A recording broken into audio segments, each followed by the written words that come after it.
બ્રિજનો પ્રશ્ન ઉઠાવો, આંદોલન, ધરણા, રેલી, કાગળિયા કરો એટલે ભાજપ છે એ બ્રિજનું સોલ્યુશન ન લાવે, પણ એમ કે આ પ્રશ્ન કોણ ઉઠાવે છે ગોતો ને લઈ લો ભાજપમાં. કોઈ પણ પ્રશ્ન બને એનું નિરાકરણ ન લાવે, પણ પ્રશ્ન ઉઠાવવા વાળાને ઉઠાવી લેવાની પોલિસી ભાજપની છે કે જેને પ્રશ્ન ઉઠાવ્યો લઈ લો ભાજપમાં, કા નો માને જેલમાં પૂરી દો. બે મુદ્દા સિવાય ત્રીજો કોઈ મુદ્દો ભાજપ પાસે નથી. 30 FIR છે, કોઈનું એહસાન નથી જોતું. મારે ભાજપ વાળાનું કોઈ એહસાન ન જોઈએ. તમારી કાયદામાં, તમારી પોલીસમાં તાકાત હોય ફાંસી ચડાવી દેજો ગોપાલ ઇટાલિયન. એહસાન ન જોઈએ ભાજપનું. ગુજરાતમાં હાલ એક ચર્ચા ચાલી રહી છે. એ ચર્ચા છે વિસાવદર વિધાનસભાની પેટા ચૂંટણી. આમ તો આ પેટા ચૂંટણીમાં હજુ સુધી કોઈ ઉમેદવાર જાહેર નથી થયા. ઉમેદવાર જાહેર થયા છે તો માત્ર આમ આદમી પાર્ટી અને શંકરસિંહ બાપુની પ્રજાશક્તિ ડેમોક્રેટીના. જેવામાં ગોપાલ ઇટાલિયાએ વિસાવદર અને ભેંસાણના ગામે ગામ જઈ અને લોકોના પ્રશ્નો સાંભળી રહ્યા છે અને લોકોની વચ્ચે જઈને એ પોતાની વાત મૂકી રહ્યા છે. જો કે આ તમામની વચ્ચે ગત મોડી રાત્રે વિસાવદર ભેંસાણના એક અંતરિયાળ ગામની અંદર ગોપાલ ઇટાલિયા એક સભા દરમિયાન ભારતીય જનતા પાર્ટી એ ધારાસભ્યો અથવા નેતાઓને કેવી રીતે તોડે છે તેને લઈને ભાજપ ઉપર આક્ષેપો કર્યા. નમસ્કાર, આપ જોઈ રહ્યા છો ન્યૂઝરૂમ ને આપની સાથે હું છું પ્રદીપ. ગોપાલ ઇટાલિયા એ આમ આદમી પાર્ટીના વિસાવદર ભેંસાણ વિધાનસભા બેઠકના ઉમેદવાર છે. જ્યારથી ગોપાલ ઇટાલિયાનું નામ જાહેર થયું છે ત્યારથી જ ગોપાલ ઇટાલિયાએ વિસાવદર ખાતે પહોંચી ચૂક્યા છે અને ત્યાં જે પોતે સ્થાયી થઈ ચૂક્યા છે. કેમ કે રોજ સોશિયલ મીડિયાના માધ્યમથી ગોપાલ ઇટાલિયાના ચૂંટણી પ્રચારના એ દ્રશ્યો સામે આવે છે અને તેની વચ્ચે જ ગોપાલ ઇટાલિયાનો એક વિડીયો પણ વિસાવદર અને ભેંસાણના અંતરિયાળ ગ્રામ્ય વિસ્તારની અંદર પ્રચાર દરમિયાનનો સામે આવ્યો છે, જેમાં ગોપાલ ઇટાલિયાએ ભારતીય જનતા પાર્ટી સામે ગંભીર આક્ષેપો લગાવ્યા છે અને એવું કહ્યું છે કે ભાજપ એ લોકોને રાજનીતિથી દૂર કરવા માંગે છે, કે જેમના વિરોધની અંદર મત પડી રહ્યા છે એ લોકો કંટાળી અને મતદાન કરવા જ ન જાય તે પ્રકારનું ભારતીય જનતા પાર્ટી ગુજરાતની અંદર ગુજરાતના લોકોની વચ્ચે ભય ફેલાવી રહ્યું છે. નેતાઓને કેવી રીતે તોડે છે એ સૌને ખબર છે. આ પ્રકારનું નિવેદન એ ગોપાલ ઇટાલિયાએ આપ્યું અને સાથે ગોપાલ ઇટાલિયાએ એ પણ કહ્યું કે ભૂપત ભાયાણી, અર્જુન મોટવાડિયા, CJ ચાવડા સહિતના નેતાઓ એ ભાજપમાં કેવી રીતે જોડાયા અને કયા કારણોસર જોડાયા તેને લઈને તેને આખી આ વાત વિસાવદર અને ભેંસાણના લોકોને જણાવી. શું કહ્યું ગોપાલ ઇટાલિયાએ પહેલા એ સાંભળો.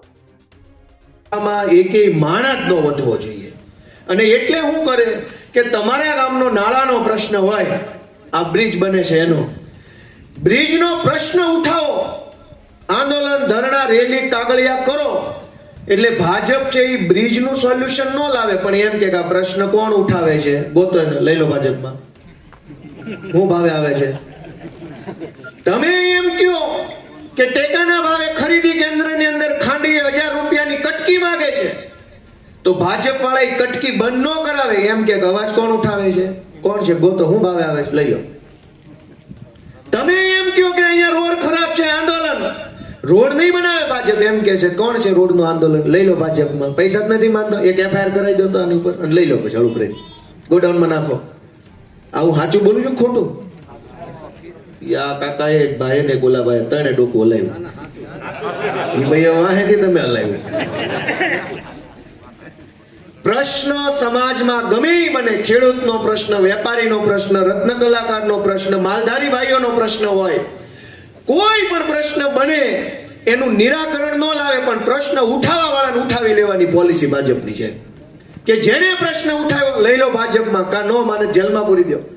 બે મુદ્દા સિવાય ત્રીજો કોઈ મુદ્દો ભાજપ પાસે નથી. આ વાત સાચી છે કે ખોટી? જે માણસ અવાજ ઉઠાવે એને તોડી નાખો, ફોડી નાખો, જેલમાં પૂરી દો, ભાજપમાં લઈ લો, પૈસા આપી દો. મારી ઉપર 30 FIR કરી ભાજપે. અહીંયા તો 1-2 માં ગમે એને બઠા પાડી દે ભાજપ વાળા. એક FIR થાય એટલે સાંજે ભાજપ વાળો હાલ કિરીટ પટેલ પાસે લઈ જાવ, હાલ થઈ જાય તારું. 30 FIR છે, કોઈનું એહસાન નથી જોતું. મારે ભાજપ વાળાનું કોઈ એહસાન ન જોઈએ. તમારી કાયદામાં, તમારી પોલીસમાં તાકાત હોય ફાંસી ચડાવી દેજો ગોપાલ ઇટાલિયન. એહસાન ન જોઈએ ભાજપનું. હું વકીલ છું, મારા માવતરે મને ભણાવ્યો, વકીલ બનાવ્યો, હું લડી લઈશ ભાજપ સામે, પણ ધંધા શું છે ભાજપના? જે માણસ અવાજ ઉઠાવે એની ઉપર FIR કરીને લઈ લો ભાજપમાં, કાં પછી પૂરદો જેલમાં. આ દાદાગીરી હું કામ કરે છે ભાજપ કે કોઈ વિરોધમાં બોલે એવો માણસ વધવો જ ન જોઈએ. પ્રશ્ન સોલ્વ નથી કરવાનો, પ્રશ્ન ઉઠાવવા વાળાને જ ઉઠાઈ લેવાનો છે, એટલે કોઈ પ્રશ્ન જ ન વધે. પછી આ ગામમાં આવું બોલવા વાળો માણસ ન હોય તો ગામમાં બધું સુખ છે. દોસ્તો, આપણે વિચારવું પડશે કે ભાજપની પોલિસી શું છે કે 156 ધારાસભ્ય 2022માં આવ્યા હતા ભાજપના, અને ઈ પછી ભૂપતભાઈ જેવાને ને અર્જુનભાઈ જેવાને ને આને ને તેને પક્ષ પલટા કરાવ્યા. ભૂપતભાઈને જો ભાજપ ન લઈ ગયું હોત તો કઈ એની સરકાર ભાંગી નહોતી જવાની, સરકાર નહોતી પડી જાય એમ ભાજપની, છતાંય હું કામ લઈ ગયા. સામે કોઈ માણા વધવો ન જોઈએ. ભૂપતભાઈ ભાજપમાં રહેતા તો શરમે ધર્મે ક્યારેક પાર્ટીના કહેવાથી 2 નિવેદન ભાજપની વિરુદ્ધમાં આપવા પડતા. ઈ શરમ ધર્મના 2 નિવેદન એ ભાજપને સાંભળવા નથી ગમતા ને, એટલે એણે કીધું કે લઈ લો, જે ભાવે આવે એ ભાવે. ટેકાના ભાવે ઉપાડ્યા, વગર રજીસ્ટ્રેશને માલ લઈ લીધો. રજીસ્ટ્રેશન નહીં કરાવવાનું. હું કામ? હામો માણસ વધવો ન જોઈએ. અને બીજી શું એનું કારણ છે ખબર છે તમને?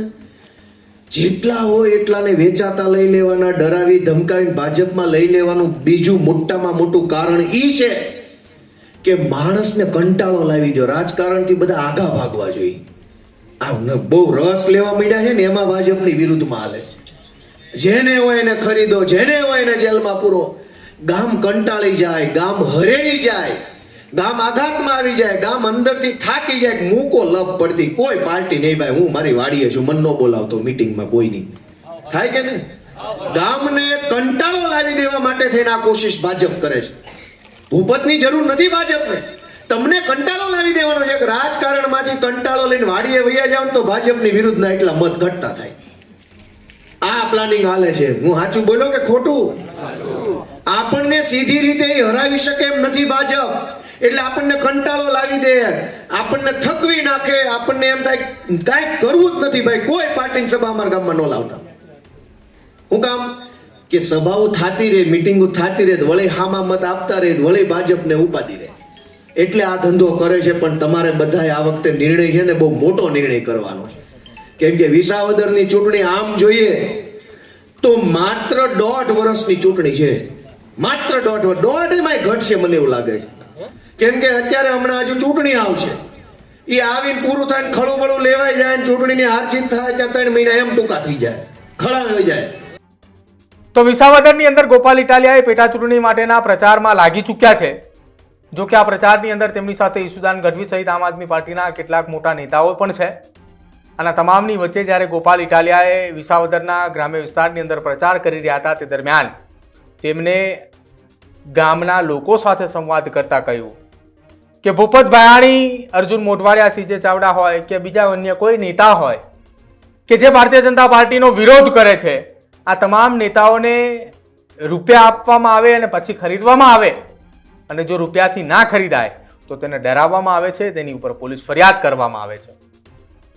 મારી ઉપર આજે 30 જેટલી ફરિયાદો હોવાની વાત એ ગોપાલ ઇટાલિયાએ વિસાવદરની અંદર કરી છે. અને એમ પણ કહ્યું છે કે ભાજપમાં તાકાત હોય તો મને ડરાવી બતાવે. તમારું શું માનવું છે ગોપાલ ઇટાલિયાના આ નિવેદનને લઈને તે ખાસ અમારા કમેન્ટ સેક્શનમાં જરૂર જણાવજો. જોતા રહેજો ન્યૂઝરૂમ. નમસ્કાર.